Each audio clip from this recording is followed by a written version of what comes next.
name is Annadís Greta Rúdólfsdóttir. I'm an associate professor at the University of Iceland, the Faculty of Education. And one of the things I've been very interested in studying is feminism and especially young feminist movements. And some years ago, I wrote an article in The Guardian about the women's strike, as I like to call it. Some call it Women's Day Off. So I'm very happy to be here to talk to you. Yeah, but that article garnered a lot of attention, basically. Oh, you were just 11 when during the Long Friday strike, as you wrote in The Guardian in 2005. But you also said in that article that you became a feminist that day. So I'm wondering, what did you understand about what was happening then, and how did it impact you as a young woman? Well, basically, it wasn't just this one day when they sort of all stopped working and basically the society fell apart. And this title, The Long Friday, it was actually something that came from the men, because they felt that this day would never end, because they had to take care of the children, they had to take care of the home, and they had to work. So they sort of got a glimpse into women's lives and responsibilities. But what really was important for me was all the discussion that took place before the strike. And even though I was just 11, I could hear it everywhere. My teachers, they were talking to each other about the strike and whether they should take part, and why they should take part. And that had a big impact on me. And also just listening to my mother, and my grandmother was quite conservative and wasn't going to take part. And so there was a big discussion with her and my mom. My mom was just working in a dairy shop, just sort of a regular working class family. And she was quite clear she was going to take the day off or go on a strike, and ended up taking her boss with her, was sort of this older woman. So all this talking around that, should we not, and listening to them deconstruct their own lives and suddenly seeing all kinds of inequalities in their lives that when they started thinking about it, they were not at all happy with. That had a great impact on me. So and then we carried on with this. We did a little play at school about, the state of an Icelandic home during the day all the women went out. So, and it was sort of a funny take on a father who was totally not managing. I played the father, by the way. I love that. So one of my questions was, I think one of the reasons that the Iceland strike in '75 was so impactful is because of the high percentage of participation of women, something like 90%. 90%, yes. Yeah. So that's you astounding. mentioned, it's incredible. And so one of my questions was kind of like it was very grassroots. It sounded like it was a very word of mouth kind of women sharing. I love the phrase deconstructing their lives to take this step. So I'm wondering, how did the women organize, and how did the theme come about, and kind of what was the pieces that were put in place before the watershed moment? Yeah, basically, I mean, there was like a committee of women with representatives from different women's organizations, and they were basically thinking, oh, what can we do to sort of commemorate this year? It's the Women's Year, the United Nations Women's Year, so what can we do?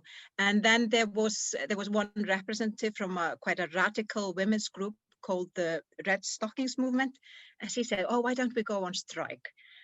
And the other women thought that was a bit sort of not very appealing to talk about the strike. So they ended up going for the idea, but calling it the Women's Day Off. And the logic behind that was also that if you take a day off, you can't be fired, but if you go on strike, your employer could fire you. So that was sort of how it happened, but they were then very organized. They managed to to sort of link in the radio station. I think there was only one radio station at the time, the television station, also just one television station, and sort of get a lot of discussion going about this day. And there were also, they hang up posters. I really remember those posters vividly. They were hanging up all over in the bus stops. So they really managed to make this sort of a very current topic in society. And that sort of explains its success. And then also this, got a lot of international publicity. So there were a lot of reporters flying in from abroad. So it was quite new for us Icelanders that happened. We usually didn't get any attention from the outside world. So that also sort of, we better do something. I'm sure that sort of added to that mix.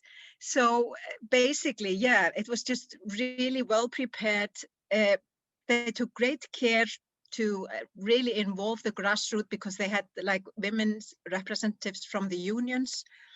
And one of the most memorable speeches during the 1975 rally was from the representative of, the lowest paid women's group. A woman who hadn't spoken publicly often, but she was representing domestic, she was cleaners, all these women who were not getting well paid. And of course, at that time, women in Iceland, they did not, I think they earned about less than 60% of what men did. So it was sort of striking inequality. They were also usually the ones who took care of the home and the kids. And society wasn't organized around their needs. The welfare society was more organized around the men's needs than the women's needs. So that needed changing. So maybe that set the starting point for a line of events that happened subsequently. Yeah, it's really helpful.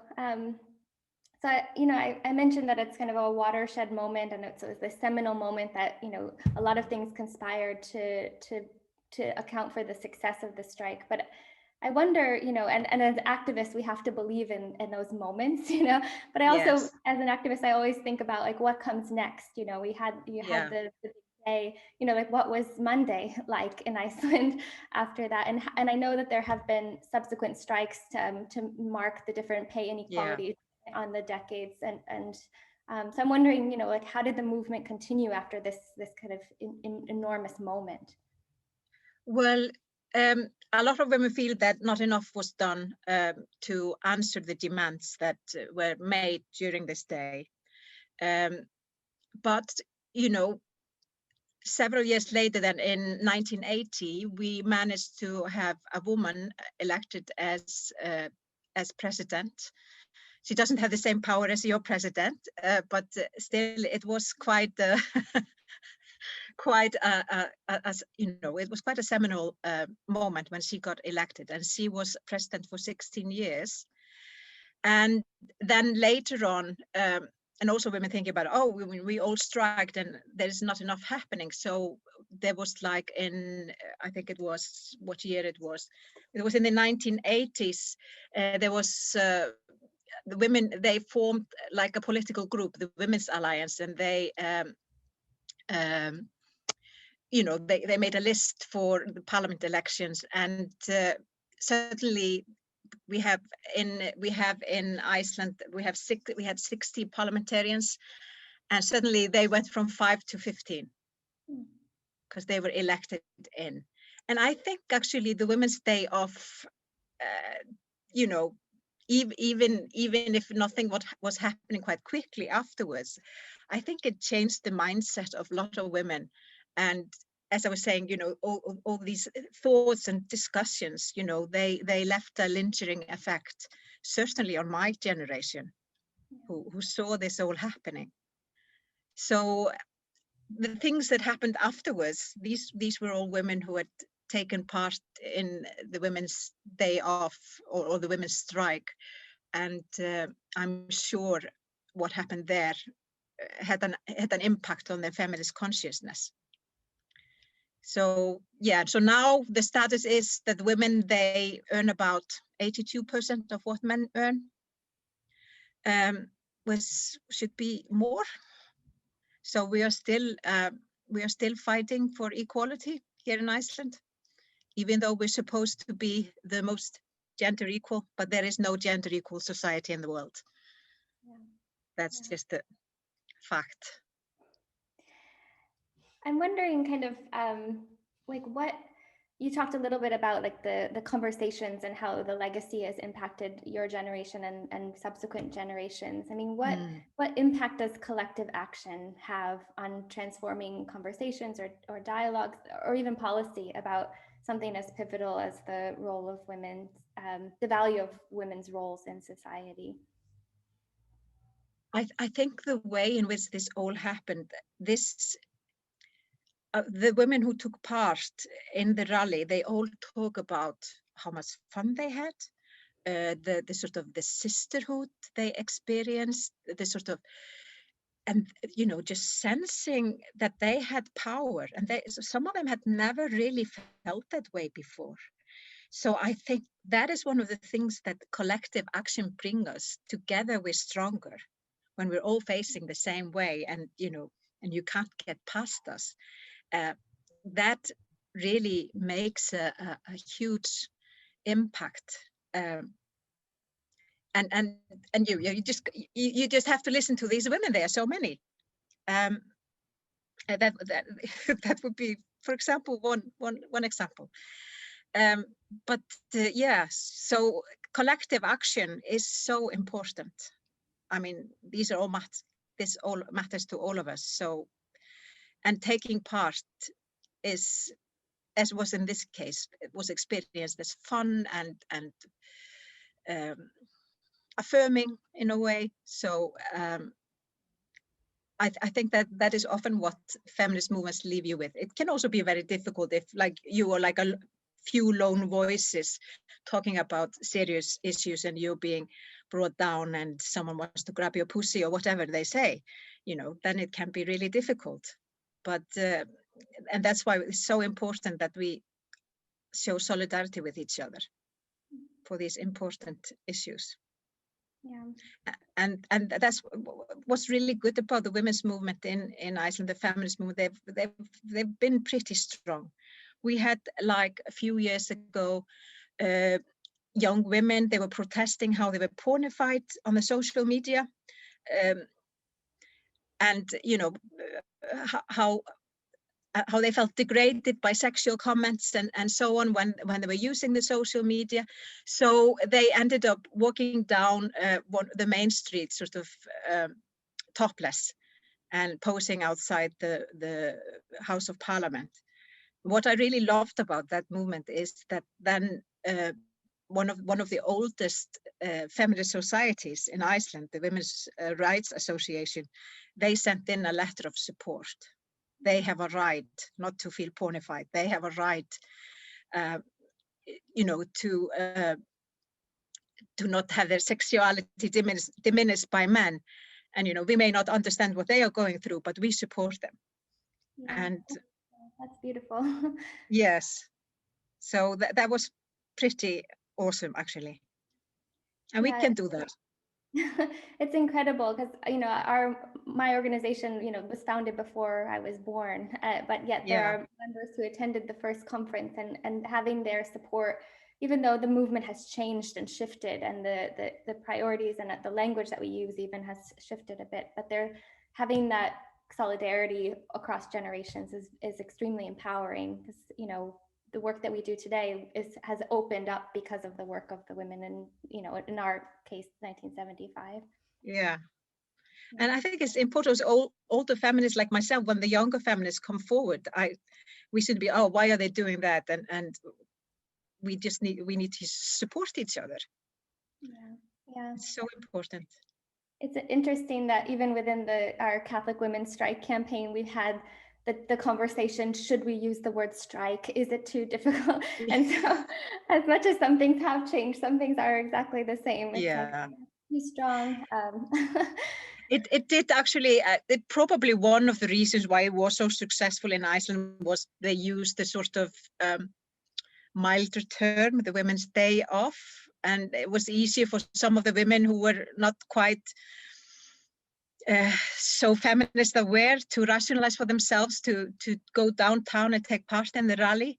But then sort of later on, it really was a strike when you look back, and it was so powerful.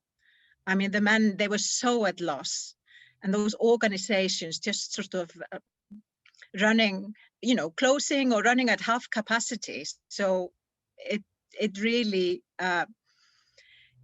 showed why women should be valued. Yeah, what the slogan is, when women stop, everything stops, right? And so. Oh, totally. Totally. Yeah, I wonder if there was any faith groups who were part of the Long Friday strike, and did anyone's faith kind of impact the witness?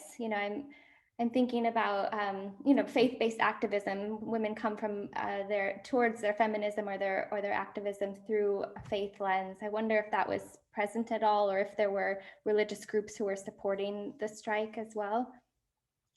Oh, I think it was more, there was just this, so during 1975, it was just this sort of committee. I'm not sure that there were smaller groups. It was more like sort of more informal, I think, women talking to each other, but it was well organized, and obviously they managed to rope in a lot of women artists, and very importantly, the unions. So of course those groups that were part of it, they sort of took up the discussion in their own groups and participated then in the bigger group through their representative. Okay, yeah. But today, like with Facebook is quite important in the women's movement today, and the feminist movements. And for example, we had a big Me Too movement in 2017. And it happened a bit differently in Iceland than it did in the US. There were different Facebook groups that were closed. They were organized in terms of work sectors, and women shared their stories about sexual harassment and even rapes.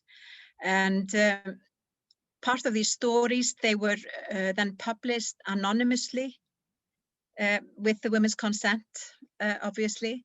And that created a big discussion in Iceland, and it was discussed on primetime TV, and it was being discussed everywhere, basically.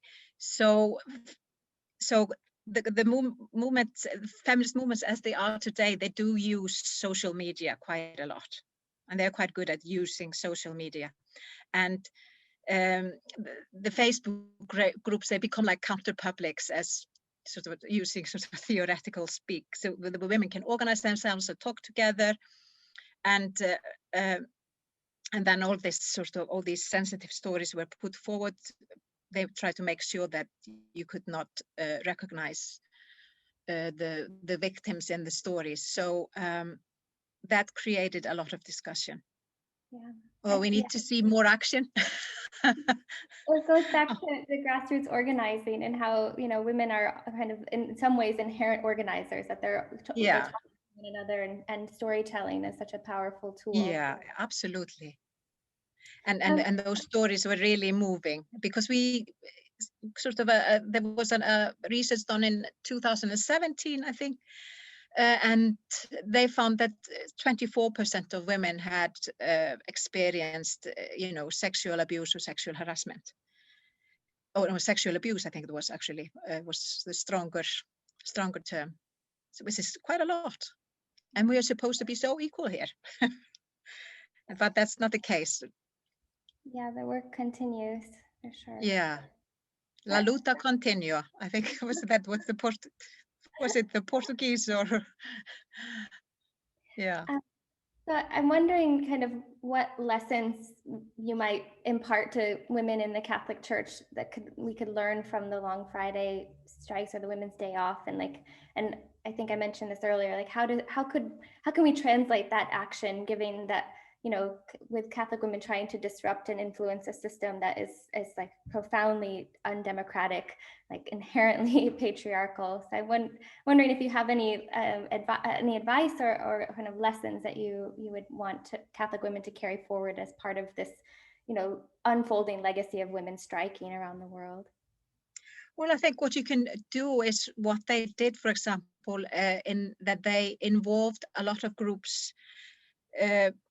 Like they involved the unions, they involved the political parties, they involved all of these sort of say high stake groups where women were part of.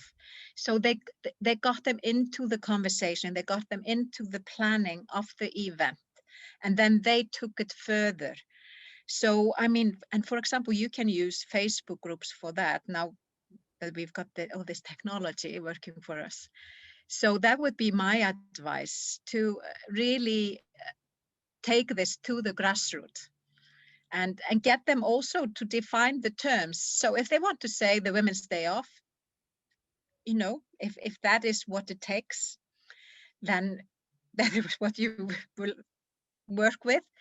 But that would be a start, and then you will see afterwards what it really was, and how important the women are for the church. So that would be my big advice: going to the grassroots, getting them, you know, as part of the action, as part of the planning, so that the idea is theirs as well. So it's not just something they have to take up, you know, not some kind of a strike sort of thought up by a few activists, but something that something that really answers their needs and their concerns.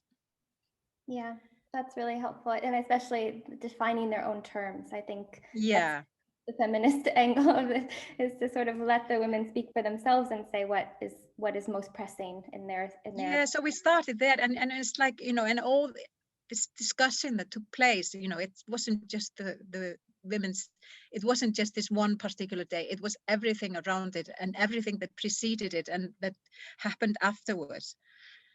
And also why isn't anything happening sooner, you know? And this all contributed to a feminist awareness and women starting to see things that they didn't see before, and seeing how the world was sort of, the systems were stacked against them, and actually that's something something that the women's movement has done really well. They've really worked towards changing the welfare system, and you know, making welfare system more geared towards women's needs. Yeah.